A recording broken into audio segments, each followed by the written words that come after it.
नमस्ते। हमारे बचपन के समय में टीवी, फ़ोन या अन्य किसी सोशल मीडिया का चलन नहीं होता था। तब बच्चों को सीख देने के लिए दादा दादी, नाना नानी सब बड़े लोग कहानियाँ सुनाते थे, जिससे बच्चों को जीवन की शिक्षा मिल सके। एक कहानी जो मेरे नाना जी सुनाया करते थे वो मैं सुनाने जा रही हूँ। एक गांव में एक बूढ़ा रहता था जिसका बहुत बड़ा परिवार था। बेटे बेटियां, दोते पोते पोतियां, बहुत बड़ा परिवार था। तो वो जो बूढ़ा व्यक्ति था वो हमेशा उठते बैठते हुए एक ही बात करता, धन समाई जिसने मेरी लाज बचाई। जब चलता तब बोलता, धन समाई जिसने मेरी लाज बचाई। खाना खाते हुए, सोते हुए हमेशा यही शब्द दोहराता रहता था। तो सब बच्चे कहते, बताओ आप ऐसा क्यों बोलते हो? तो वो बूढ़ा हमेशा कहता, बेटा ऐसी कोई बात नहीं है, मेरे को आदत है।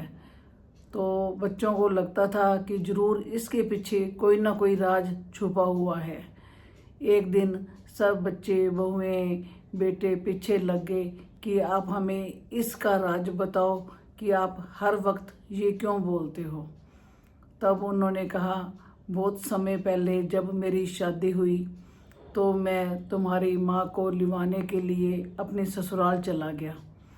तुम्हारी माँ बहुत खूबसूरत थी, परंतु मेरा रंग साफ नहीं था, चेहरे पर चेचक के दाग थे, मैं सुंदर व्यक्तियों में नहीं गिना जाता था। उस समय आने जाने के साधन नहीं होते थे, तो मैं अपने पत्नी को लेने के लिए पैदल ही गया। जब उसको विदा करवा कर मैं ला रहा था तो रास्ते में मेरी पत्नी ने कहा कि मुझे प्यास लगी है। तो मैंने जैसे ही वहाँ पड़ी रस्सी को बाल्टी समेत कुएं में डाला, पीछे से तुम्हारी माँ ने मुझे धक्का दे दिया और मैं कुएं में गिर गया।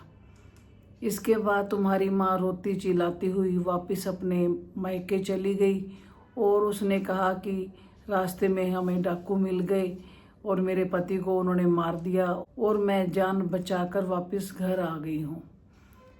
तो उन्होंने उसकी बात को सच माना। तो कहता, मैंने इतने में चिल्लाना शुरू कर दिया, बचाओ बचाओ बचाओ। इतने में ही कोई वहाँ से राहगीर निकला तो उसने मेरी आवाज़ सुनी। तो उस व्यक्ति ने अपनी पगड़ी नीचे लटकाई, जिसे पकड़कर मैं बाहर आ गया। आने के बाद मैंने सोचा कि अगर मैं पत्नी को लिए बिना गांव में जाऊंगा तो घर परिवार और गांव के लोग तरह तरह की बातें बनाएंगे। मैं हिम्मत करके वापस अपने ससुराल में चला गया। वो लोग मुझे देखकर बहुत हैरान भी हुए और बहुत खुश भी हुए। चलो, हमारा दामाद बचकर वापस आ गया है। तो मैंने यही कहानी दोहराई कि रास्ते में हमें डाकू मिल गए थे, तो उन्होंने लूटपाट करी और मुझे कुएं में गिरा दिया।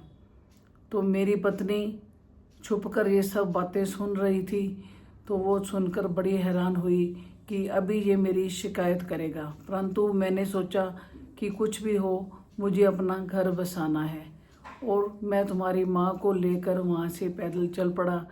तुम्हारी माँ को इतनी शर्म आ रही थी कि वो बोल भी नहीं रही थी। आने के बाद वो बहुत शर्मिंदा हुई और उसने आते ही घर का सारा कार्यभार संभाल लिया। सबकी अच्छी प्रकार सेवा करती, घर को संभालती और कभी भी किसी को गलत नहीं बोलती थी।